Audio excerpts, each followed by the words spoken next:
আমি দোপাকিলা উচ্চ বিদ্যালয়ের সহকারী শিক্ষক দিলীপ কুমার দাস দোপাকিলা উচ্চ বিদ্যালয়ের অনলাইনের পক্ষ থেকে শিক্ষার্থীবৃন্দ তোমাদেরকে শুভেচ্ছা জানাচ্ছি। আজ আমি নবম ও দশম শ্রেণীর ভূগোল বিষয়ে ৪র্থ অধ্যায়ে পৃথিবীর বাহ্যিক ঘটনা নিয়ে আলোচনা করব। গত ক্লাসে আমরা পৃথিবীর অভ্যন্তর নিয়ে আলোচনা করেছিলাম। আমরা জানি আমাদের এই পৃথিবীর আকার গোলাকার। এই পৃথিবীর উপরিভাগে রয়েছে অসংখ্য উঁচু নিচু, সমতল বা নিম্ন অনেক জায়গা আছে। আমাদের এই বাহ্যিক মানে পৃথিবীর উপরিভাগটাকে আমরা সাধারণত 3টা ভাগে ভাগ করতে পারি। এই 3টা ভাগ হলো 1 নম্বর পর্বত, 2 মালভূমি,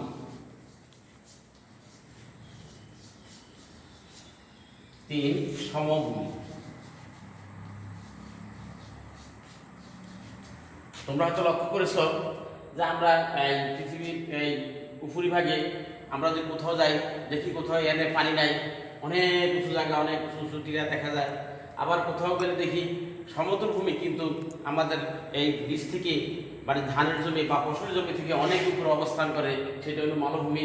আর সমুদ্র পৃষ্ঠের কাছাকাছি যে অবস্থানটা বলছে, এখানে আমরা ফসলাদি যে আমরা চারিদিকে তাকালে শস্য শ্যামল ভূপতি দেখতে পাই, সেটা হলো আমাদের সমভূমির অন্তর্গত। আমরা আজকে আমাদের পর্বত নিয়ে আমরা আলোচনা করব। পর্বত হলো কি? পর্বত ছিল, তোমরা পর্বত দেখেছ? আমরা বাংলাদেশের বিশেষ করে দক্ষিণ পূর্বাঞ্চল এবং দক্ষিণ পূর্বাঞ্চল, উত্তর পূর্বাঞ্চল, তারপরে বাংলাদেশের মাঝামাঝি কুমিল্লা স্থানে কিছু ছোট ছোট পাহাড়, আবার অনেক কিছু আছে, এগুলি আমরা দেখতে পাই। এগুলি আমরা পর্বতের আওতায় নিয়ে যাই। কোথাও পর্বত বলে, কোথাও আবার এগুলিকে টিলা বলে। এসব আজ আমরা পর্বতের সম্বন্ধে জানবো, পর্বত কাকে বলে এবং পর্বত কি কি আমরা একটু দেখব।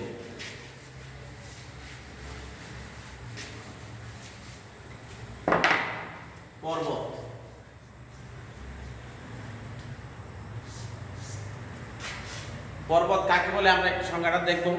পর্বত হলো সমুদ্র পৃষ্ঠ থেকে অতি উচ্চ খাড়া ঢাল বিশিষ্ট শিলাস্তূপটাকে পর্বত বলে। তাহলে পর্বতটা কি হলো? সমুদ্র পৃষ্ঠ থেকে, এটা হলো মনে করে এটা হলো পর্বত, আর এটা হলো সমুদ্র পৃষ্ঠ থেকে অতি উচ্চ খাড়া ঢাল বিশিষ্ট শিলাস্তূপটা হলো পর্বত কয় প্রকার? তোমরা তোমাদের পাঠ্য বইয়ের পেজ নাম্বার 64 পৃষ্ঠা তোমরা একটু লক্ষ্য করো। 64 পৃষ্ঠা দেখো, পর্বত লেখা আছে। পর্বত 4 প্রকার। পর্বত কত প্রকার? 4 প্রকার।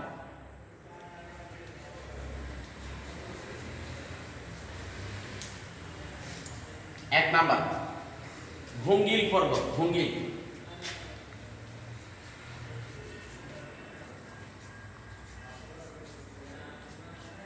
ভঙ্গিল পর্বত এক নম্বরটা হলো ভঙ্গিল পর্বত। 2 নম্বর হলো আগ্নেয় পর্বত।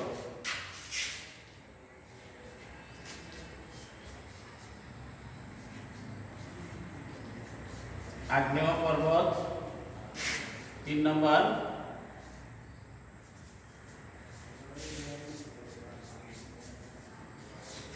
স্তুতি বা স্তূপ পর্বত।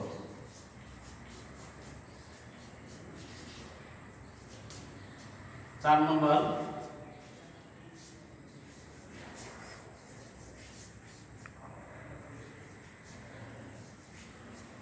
ল্যাকোলিক। 4 নম্বর হল ল্যাকোলিক। অনেকটা খুব ভুল হচ্ছে।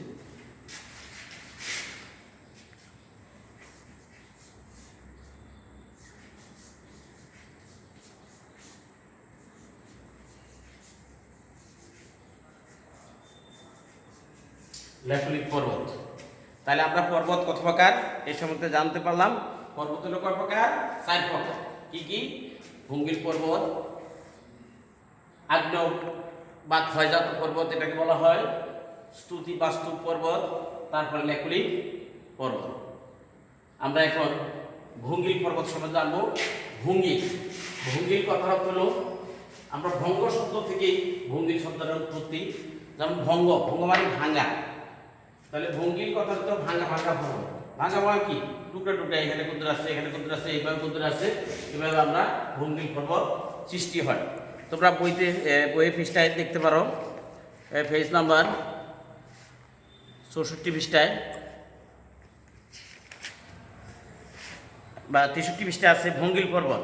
ভঙ্গিল হলো ভঙ্গ বা ভাঁজ থেকে সৃষ্টি, যে ভাঁজ থেকে সৃষ্টি। আমরা সাধারণত একটা কাগজের টুকরা যদি আমরা হাতে লই, হাতে কাগজ টুকরা দুই সাইড থেকে চাপ দিলে কি হবে? এরকম ভাঁজের সৃষ্টি হবে, এরকম ভাঁজের সৃষ্টি হবে। দুই পাশ থেকে চাপ দিলে যেরকম সৃষ্টি হয়, ঠিক ভঙ্গিল পর্বতটা সেরকম।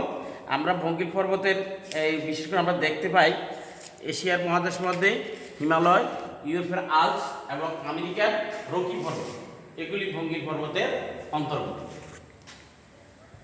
তাহলে আমরা যদি ভঙ্গিল পর্বতের চিত্রের মাধ্যমে একটু দেখি দিই, তাহলে আমরা ভালো হবে। তোমরা পরীক্ষায় যদি চিত্র এঁকে ভঙ্গিল পর্বতের বিবরণ দাও, তাহলে নাম্বার একটু ভালো পেতে পারো। এবার আসো আমরা আগ্নেয় পর্বত। আগ্নেয় পর্বত, আগ্নেয়গিরি অগ্নুৎপাতের ফলে যখন বিশ্বের মধ্যে আগ্নেয়গিরি সাধারণত ভূ অভ্যন্তরে ঘটে, ভূ অভ্যন্তরে যখন আগ্নেয়গিরির অগ্নুৎপাত হয়, তখন সেখানে গলিত লাভা বের হতে পারে না বেরোতে সেখানে এগুলি আবদ্ধ হয়ে এক পর্যায়ে এগুলি উঁচু নিচু ভাঁজ সৃষ্টি হয়ে যায় বা পর ভিতরে সৃষ্টি হয়। এরপরে এক পর্যায়ে একটা মুখ দিয়ে বের হয়ে আসে, সেটাকে আমরা আগ্নেয় বা ক্ষয়জাত পর্বত বলবো। আগ্নেয় পর্বতের আমরা উদাহরণ যদি বলি, ইতালির ভিসুভিয়াস, কেনিয়ার হলো কিলিমানজারো, জাপানের ফুজিয়ামা এবং ফিলিপাইনের পিনাকোবো পর্বত হলো আগ্নেয় বা ক্ষয়জাতের উদাহরণ, ক্ষয়জাত পর্বতের উদাহরণ। তারপর আমরা যাব স্তুতি বা স্তূপ পর্বত। স্তুতি হলো কি? ক্ষয়ে গেছে। মনে করো আমরা আকাশে তারা দেখতে পাই, অনেক সময় দেখি তারা এই দিক থেকে ওই দিকে দৌড়াদৌড়ি করছে, এটা কি বলি? তারা খসা। তো এইভাবে পর্বতে এরকম কোনো কারণবশত দেখা গেছে এই জায়গার পর্বত এখানে শেষ হয়ে গেছে, শেষ হয়ে আবার দেখা গেছে কতটুকু পর্যন্ত যাইলে আবার পর্বত দেখা যায়, এটাকে আমরা বলি স্তুতি বা স্তূপ পর্বত। স্তূপ মানে কি? মাটি ফালাইতে আমরা যখন ব্রিকপিটে যাও, দেখবে যে ব্রিকপিটে এর দিকে এক মাটির স্তূপ আছে, ওই দিকে গেলে একটু মাটির স্তূপ আছে, এদিকে গেলে মাটির স্তূপ আছে। এটা আমরা পর্বত আকারে নিলে এটাকে আমরা স্তূপ পর্বতের অন্তর্ভুক্ত করতে পারি। এই স্তূপ পর্বতের উদাহরণ আমরা সাধারণত দেই ভারতের বিন্দা পর্বত এবং সাতপুরা, জার্মানির ফরেস্ট, পাকিস্তানের লবণ পর্বত স্তুতি বা স্তূপ পর্বতের অন্তর্গত। 4 নম্বর পর্বত হল ল্যাকুলিক পর্বত। ল্যাকুলিক পর্বত সাধারণত আমরা কমে দেখি, তবে পৃথিবীর এই পর্বতটা আমাদের দেখা যায় না। সেটা হলো ল্যাকুলিক পর্বত, সেটা তোমাদের 65 পৃষ্ঠার বই দেখো। পৃথিবীর অভ্যন্তর থেকে গলিত শিলা ম্যাগমা ঘ্যাসের দ্বারা স্থানান্তরিত ভূপৃষ্ঠে বের হয়ে আসার চেষ্টা করে, কিন্তু কোনো কারণবশত সেটা সেখানে বাধাপ্রাপ্ত হয়ে ওখানে থেকে থাকে। এরপর ঊর্ধ্বমুখী চাপের কারণে এটা স্ফীত হয়ে অংশবিশেষ গম্বুজ আকার ধারণ করে আমরা সেটাকে পরিলক্ষিত করি, আর সেই পরিলক্ষিত পর্বতটাই হলো ল্যাকুলিক পর্বত। এই ল্যাকুলিক পর্বতের সাধারণত আমরা কোথায় দেখি? এগুলি আমেরিকান যুক্তরাষ্ট্রের হেনরি পর্বত এর উদাহরণ। এছাড়া আর আমরা ল্যাকুলিক পর্বত সাধারণত আমাদের চোখে পড়ে না, আমরা দেখতে পাই না। এই ছিল আমাদের আজকের পর্বতের উপর আলোচনা। পর্বতের পরে আছে মালভূমি। আমি এই মালভূমি সমভূমি এটা সম্বন্ধে একটু সংক্ষিপ্ত আলোচনা করি।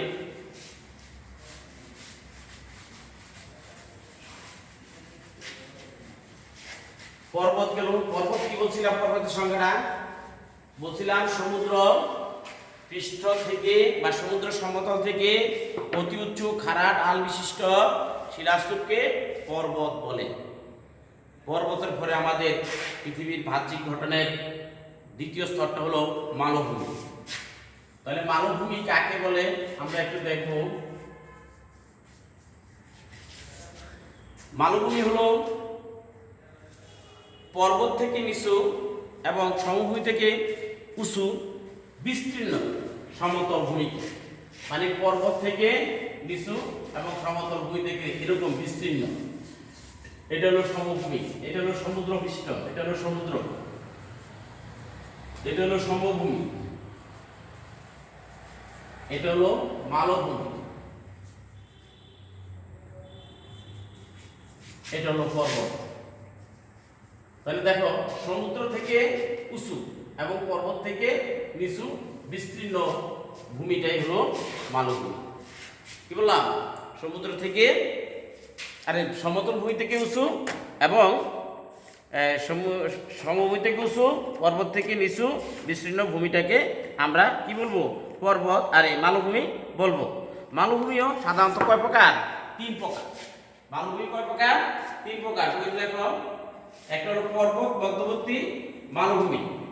ক 1 পর্বত মধ্যবর্তী মালভূমি। 2 পাদদেশীয় মালভূমি।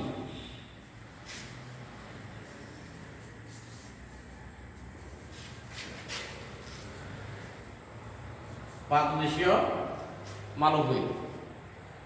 তারপরে মহাদেশীয় মালভূমি।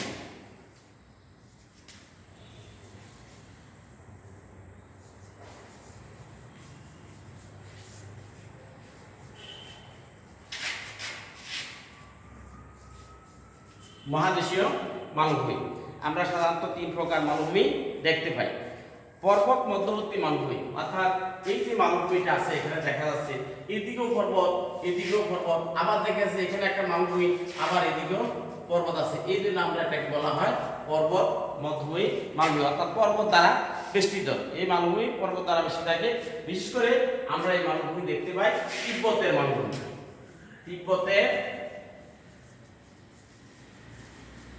তিব্বতের মালভূমি, এই তিব্বতের মালভূমিটা আমরা বেশিরভাগই দেখতে পাই এই জাতীয় অন্তর্ভুক্ত, যেখানে পর্বত দ্বারা বেষ্টিত।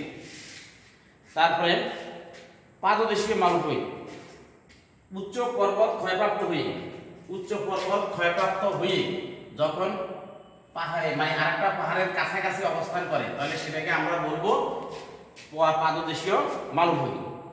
পাদদেশীয় মালভূমি সাধারণত উত্তর আমেরিকার কোলোরাডো এবং দক্ষিণ আমেরিকার পাতাগোনিয়া পাদদেশীয় মালভূমির অন্তর্গত। তারপর আছে মহাদেশীয় মালভূমি।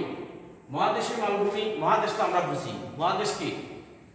কয়েকটা দেশ নিয়ে একটি মহাদেশ হয়, অর্থাৎ মানে 1 থেকে 2টা বা 3টা দেশের মধ্যবর্তী যে অবস্থান, সেটাকে আমরা বলবো, যদি এরকম ভূমি থাকে তাহলে সেটাকে আমরা বলবো মহাদেশীয় মালভূমি। এটা সাধারণত সাগর এবং নিম্নভূমি বেষ্টিত থাকে। নিম্নভূমি হয় সাগর হয় নিম্নভূমি, যেটা বেষ্টিত থাকে। এই ধরনের মালভূমি সাধারণত স্পেন, অস্ট্রেলিয়া, সৌদি আরব, গ্রিনল্যান্ড, অ্যান্টার্কটিকা এবং ভারতীয় উপদ্বীপ এদের উদাহরণ। পৃথিবীর সবচেয়ে বৃহত্তম মালভূমির নাম কি জানো? দাক্ষিণাত্যের মালভূমি হলো পৃথিবীর সবচেয়ে বৃহত্তম মালভূমি। এবার আসো, আমরা মালভূমি গেল, এবার আমরা সমভূমি সম্বন্ধে একটু আলোচনা করব। সমভূমি, সম কথার অর্থ হলো সমান, আর ভূমি কথার অর্থ হলো জমি। ভূমি কথার অর্থ হলো জমি বা মাটি, আমরা যে অবস্থানে আছি সেটাই ভূমি। এটা পাহাড় থাকলে পাহাড়ের উপরিভাগ, আর সমতল ভূমি থাকলে সমতলের ভূমির উপরিভাগ। তাহলে আমরা যাবো সমভূমি। সমভূমি, পর্বত গেল, মালভূমি গেল, এবার আসবো আমরা সমভূমি। সমভূমি কি? সমুদ্র থেকে উঁচু, মালভূমি থেকে নিচু বিস্তীর্ণ এলাকা, অর্থাৎ সমুদ্র থেকে অতি অল্প মানে বিন্দু একটু উপরে, কিন্তু আবার মালভূমি থেকে নিচু, এগুলোকে আমরা বলবো কি বলবো? সমভূমি বলবো। সমভূমি সাধারণত কয়েক প্রকার হতে পারে। সাধারণত আমরা 2 প্রকার সমভূমি দেখি, একটা হলো ক্ষয়জাত সমভূমি, একটা হলো সঞ্চয়জাত সমভূমি। সমভূমি হলো 2 প্রকার। 1 নাম্বার ক্ষয়জাত সমভূমি,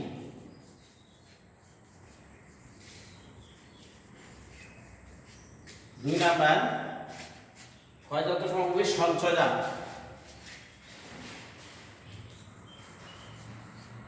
সমভূমি। ক্ষয়জাত সমভূমি কি? নদী প্রবাহ, বায়ু প্রবাহ, বৃষ্টি ইত্যাদির ফলে প্রথমে পর্বত ক্ষয়িত হয়ে মালভূমিতে, মালভূমি ক্ষয়িত হয়ে সমভূমিতে নিমজ্জিত হয়। এটাকে আমরা বলবো ক্ষয়জাত সমভূমি। এই সমভূমি সাধারণত পাদদেশীয় সমভূমি, ইউরোপের ফিনল্যান্ড, সাইবেরিয়ান সমভূমি এই জাতীয় সমভূমি অন্তর্ভুক্ত। আর আমাদের বাংলাদেশের মধ্যে মধুপুরের চত্বর এবং বরদ্রভূমি এই সময় ক্ষয়জাত সমভূমির অন্তর্ভুক্ত। তারপর সঞ্চয়জাত সমভূমি, নদী, পানি, বন্যা, বালুকণা, ধূলিকণা ইত্যাদি যখন আস্তে আস্তে ধীরে ধীরে এক জায়গাতে জমাটবদ্ধ হয়ে তখন সেখানে একটা স্তর সৃষ্টি হয়।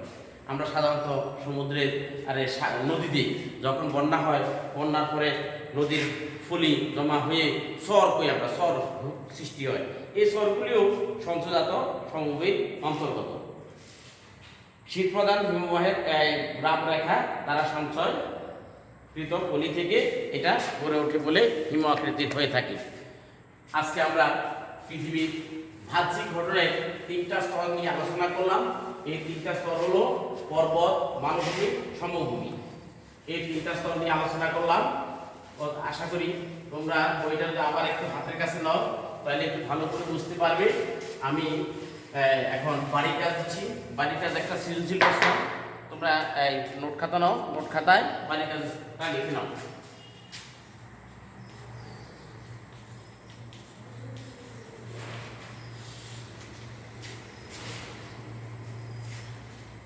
আচ্ছা, বাড়ির কাজটা শোনো। অনেক সময় বাড়ির কাজটা তোমরা এই উদ্দীপকটা তোমাদের বইয়ের পেজ নম্বর 68 পৃষ্ঠায়, 68 পৃষ্ঠার সৃজনশীল প্রশ্ন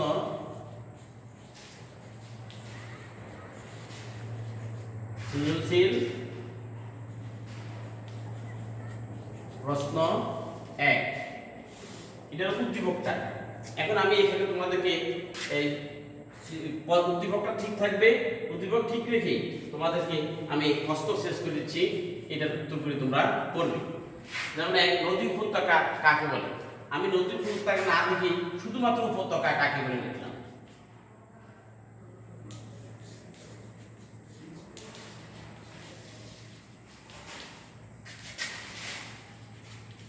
তোমরা সাথে সাথে ডাক্তারের প্রশ্ন উত্তরগুলো লেখো। তোমার উদ্দীপকটা ওইটাই থাকবে। এখানে এটা দেখো,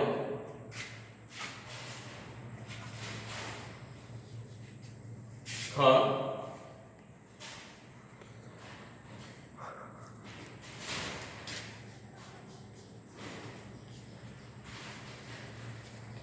পর্বত,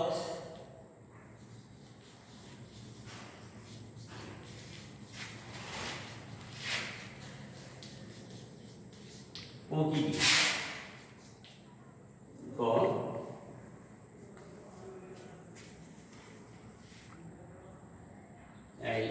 বিধান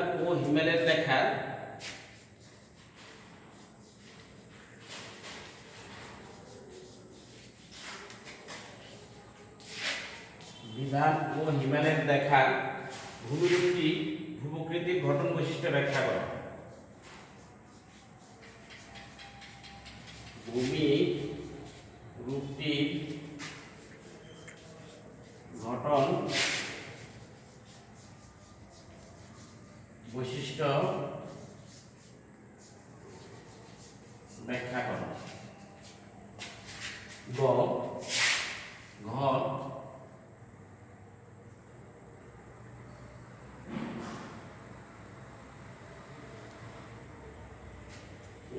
তাদের উভয়ের বাড়ি থেকে অবস্থিত দুটি অংশ ভূমি রেস্টুর। আচ্ছা, এই গরু গ পর্যন্ত তোমাদের বাড়ির কাজের হলো।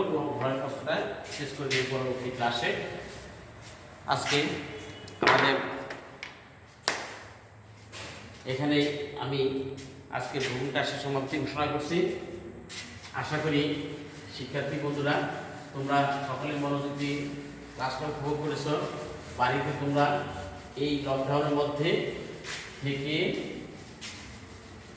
বইয়ের সাথে একটু থাকবে আশা করি, তাহলে তোমরা পরবর্তীতে পরীক্ষায় অংশগ্রহণ করতে তোমাদের সুবিধা হবে। ধন্যবাদ সকলকে।